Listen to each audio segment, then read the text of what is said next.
Alright everybody, so I've made a video before talking about why I don't like Duolingo, why I think that Duolingo is an app that is often aimed at beginners and aimed at trying to keep you a beginner for as long as possible so they can continue to show you ads and get money out of you. If you're interested in that video, I will share a link. But basically today what I wanted to talk about is my productive language learning process and how you can improve, how you can get a lot better relatively quickly. And of course, this is not a learn languages quick scheme. This is not, oh, you can be fluent in a week or whatever. None of that stuff. This is simply about unlocking new levels of potential in terms of your language learning and doing so productively and spending as little time as possible and ensuring that you are learning things the right way. So I am now competent in 2 languages aside from, of course, my native language, which is English. Basically, a bit of history is that I started off learning French in high school. I had basically zero interest in it, so didn't really internalize very much of it. But then it ended up happening that I went to a university that was really big on study abroad, and so I ended up studying abroad in Strasbourg, and I ended up learning quite a lot of French during that process. And then, of course, I came home, and because I, again, wasn't really very passionate about the language, I essentially just let it all drop out of my head for about a decade. And then essentially in 2016, my wife and I moved to Denmark, and there I started learning Danish. And there I started really getting into the process of learning languages and really excited about learning languages in general. And so that was when basically I started getting more and more interested, trying to learn more and more about the science of how it is that you learn a language. And of course, just trying to do as well as possible. So since then, I've been studying Danish. I got to a point in 2020 where I decided that I had reached a certain level of mastery with my Danish that was acceptable. And so I was going to focus on French for 2021.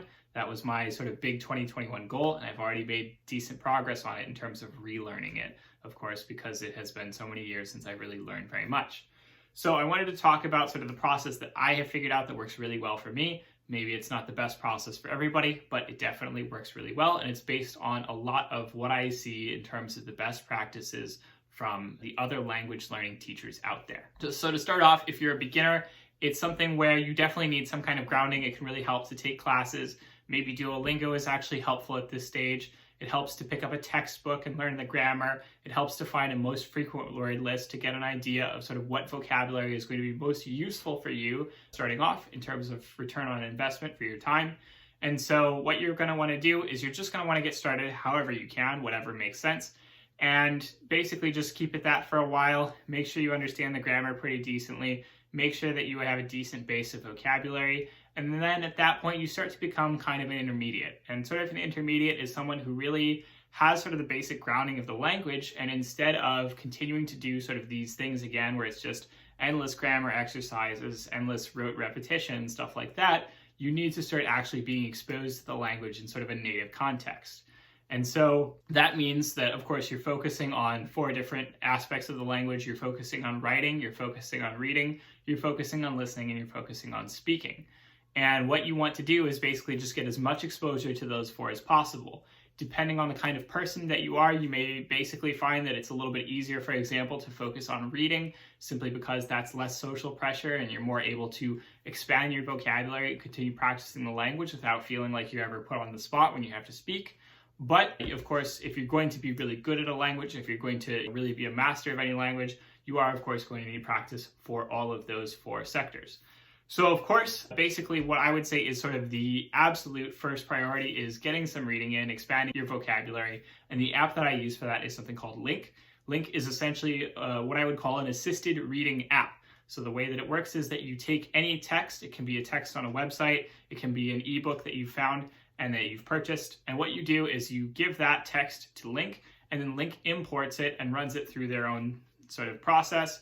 And then what you do is you read inside that app. And what Link does is it automatically highlights the text based on how well you know the word.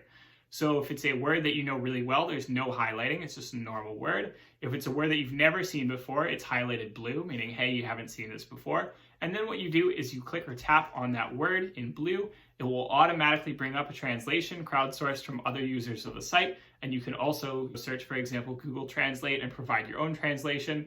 And then once that translation is set, it basically goes into your database. It says, hey, you know this word now. You've seen this word before. You've had exposure to it. And then as a result, the highlighting changes from blue to yellow.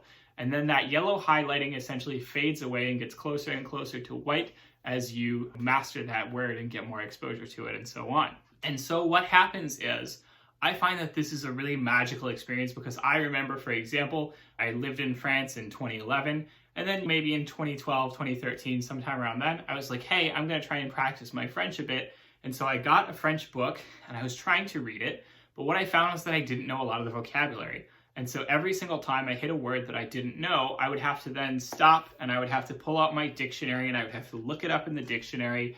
And it really breaks the immersive process of reading a book when you have to be constantly shuttling back and forth between the book and the dictionary. And of course, that was a slightly different time. Things are a lot easier now in terms of having Google Translate available and things like that. But it was just a really, really frustrating process. It was really tedious. It made me really hate anything that I was reading, and it just made me really, really put off the process in general.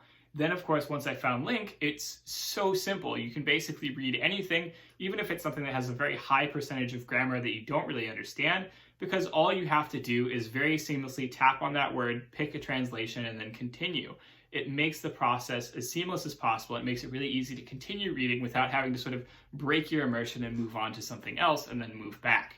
So it's a lot simpler of a process, and it makes it really smooth and fluid to read text. Then, of course, what they do is they've taken all the words that you've encountered, they've put those words into a database, and that personal database for you is essentially just a long list of all the words that you know. And this is kind of crucial because now you can start using that to do vocabulary flashcards.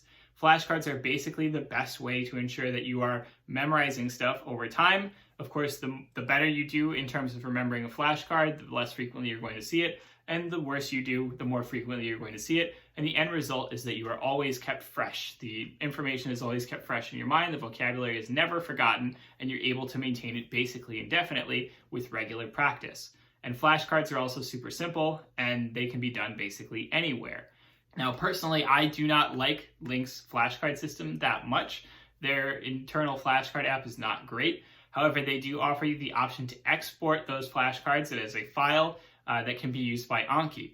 So Anki is basically the most widely used flashcard app in the world. It's super awesome, super simple, super easy to use. They've got versions for basically any kind of device you can imagine, so no matter where you go, you can continue to practice. I do it on my phone all the time. I like to use it on my computer sometimes as well, but it makes it super easy to practice flashcards wherever you are at any time, so long as you have a device in front of you.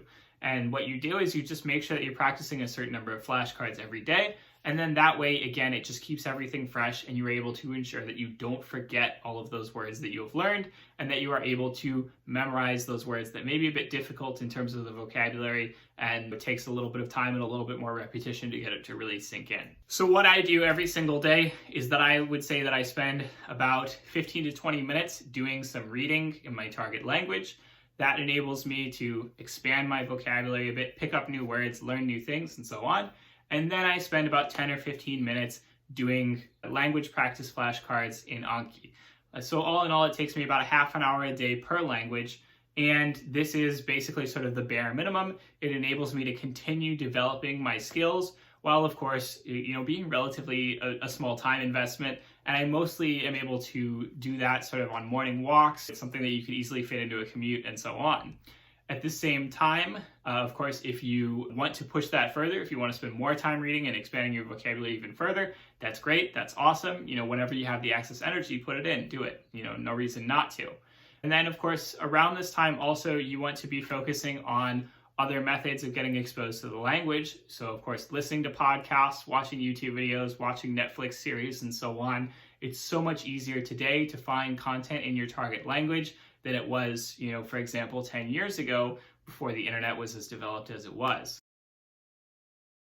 There's also plenty of tutors out there who will charge pretty decent rates in order to do Skype or Zoom calls where you can just talk with someone in the target language. This is really crucial and helpful, especially if you live somewhere where it's very difficult to get a native language speaker that you can talk to. Obviously, the single best way to learn a language is simply to immerse yourself in a target culture where they actually speak the language. But of course, that's not available to most of us. Being able to do a Skype or a Zoom call is maybe not the second best thing, but it's there, it's an option, it works pretty well. Long term, it is crucial that you continue to practice your language. If you stop practicing your language, that skill is going to atrophy. You're going to lose it in the exact same way that I lost a lot of my French skill just from not doing anything with it for a decade. I would say that now that I've been practicing it again for about 4 to 6 months, I am starting to feel in a place where I'm almost on par with where I was 10 years ago when I was actually living in France. And even then, I did not feel like my French was very good. So it's definitely something where if you're going to take a lot of time off, you're definitely going to have to spend more time recovering, relearning. It does obviously go a bit quicker the second time around because you've still got some of those mental connections, but you want to avoid having to do that because, again, it's just a waste of time. You want to continue practicing long term. That does not mean, hey, you're going to practice this language for 2 months. It means you are going to continue practicing this language for 2 years, for 10 years, for basically the rest of your life. And you need to find ways to maintain that, even if that's just as minimal as, for example, doing 10 or 15 minutes of flashcards every day. I would say that basically I've gotten to a point where my Danish is really good. I haven't actually spoken Danish for quite a while simply because I haven't lived in Denmark since 2017. And that means that I know that my pronunciation is terrible. It's a lot worse than it was when I was living there. But I would say that my comprehension has expanded significantly since then. And I can see basically any text and I can look at it and understand it pretty easily. Even if, for example, maybe there's a couple of vocabulary words that I don't know, I can often start to infer them based on the context, which feels really awesome. I will also say that I kind of got lucky in that essentially I had started following a bunch of Danish people on Twitter because I was like, hey, I just want to follow a bunch of Danish people. I want to get more exposure to the language and so on. And it just ended up happening that I met quite a few friends in the process, and now we have plenty of conversations, and that makes it really easy to practice my language in a way that doesn't feel at all strained or doesn't feel at all anxiety inducing. And in fact, in general, I've found that the Danes are pretty accepting of the fact that I'm trying to learn the language. They're like pretty nice about it, which some languages, it's like not so much if you're just kind of an idiot trying to learn a language. So that's been really awesome. That's been really motivating. And I would highly recommend doing something similar where you hopefully can find some friends who speak your target language. And that gives you a reason to continue using it. And it gives you a reason to continue learning it. And it makes you a bit more excited to continue with the process. So that is it for today's video. If you liked the video, don't hesitate to comment, subscribe, tell me what you want to see in future videos, give me some ideas, whatever the case is. I will talk to you all next time.